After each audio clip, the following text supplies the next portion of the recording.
So I want to talk about the role of psychotic disorders in religious history. I was thinking about lots of things. I listened to a podcast called Waking Up Bipolar with Chris Cole, and it's about the connection between psychosis and spirituality in modern day people with bipolar disorder.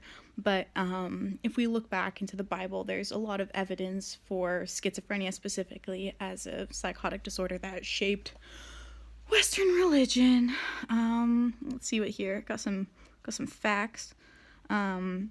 All right, figures such as Jesus, Moses, Abraham, and St. Paul can be diagnosed as having auditory hallucinations, visual hallucinations, feelings of grandiose, and delusions that involving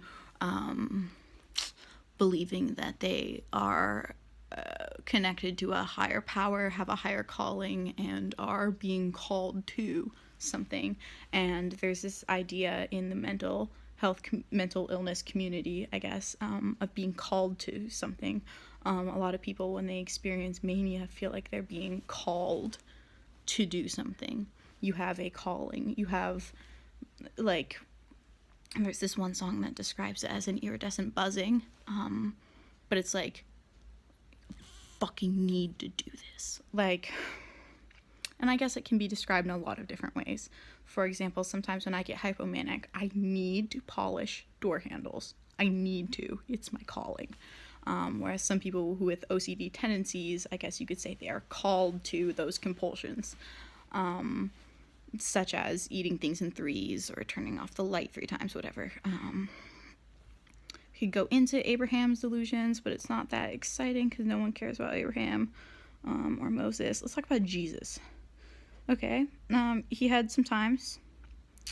Okay, according to the DSM, it can be defined, his symptoms could be diagnosed as auditory hallucinations, visual hallucinations, delusions, referential thinking, paranoid type of, which is it's a paranoia type. It's a type of, anyway, read the DSM if you're curious. And hyper-religiosity, which is a very common symptom in mental illness. Let's see, yeah. Disorganization is also one of the symptoms of a mental illness, which is not established in the Bible because a lot of those people were very organized. And I think that part of that is, I think society is really scared to let people with mental illnesses organize themselves and create things based on their deluded beliefs, whether or not, like, let's just, like, good and bad aren't real. That's not real. Who cares? We're moving on. But, like, this idea that people who are with mental illnesses are dangerous is, I think, really affecting how we treat psychiatric illnesses today. 40% of people with schizophrenia experience delusions involving the idea that they are a religious figure, that they are the Son of God, that they are God, that they are a prophet, that they see God, and that they are communing with a higher power that is calling them to do something. I think this, you know, who am I to say pros and cons, but here I go saying it. I think it can give one a lot of purpose. If you are called upon by God during a moment of psychosis and you're like, my life calling is to plant a fuck ton of trees, and like, because God told me to, and then that's your thing, that's like, cool, bro. But I think also if, for example, a lot of people see demons too, whether that be in a positive or a negative light. Anyway, so, and I think a lot of psychotic actions are influenced by those delusions, and I think also modern day spirituality is very affected by mental illness. A lot of, I guess, new age spiritualism can be very easily accessed through the psychotic mind. And there's this idea that when you have experienced a psychosis and that alternate state of consciousness, really, LOC, altered state, altered consciousness. I don't know. Anyway, you become aware of the fact that there is a reality other than your own, and it can be beautiful and terrifying because there's that place that you could reach in your mind that's so different from the world that you physically live in your pseudo-spiritual realm in the gross body, if we're talking about pseudo-constituents of the human body. Oh, I'll do a whole thing on chakras. But it can, I think a lot of people think that they're healers because they have been called upon to be a healer. And yeah, I think I can end that sentence there. See what else. There's this idea, I think, specifically in hypomania, of love, universal love, but in like I think Kanye is a really good example, but I don't really want to go into that right now. But anyway, this idea that everything is love, that everything is love.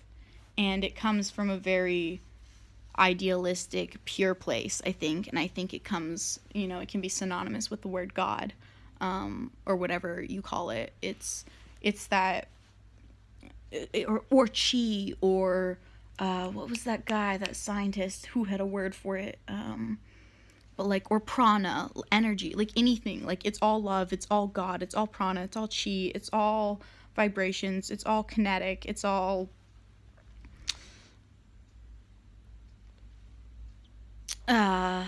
conceptual but not tangible, is how I'd say that. And I think that can be misconstrued by people who haven't experienced that psychosis because they don't understand where that's coming from. Because they're like, no, the world isn't all love. Like, are you crazy? People are fucking awful.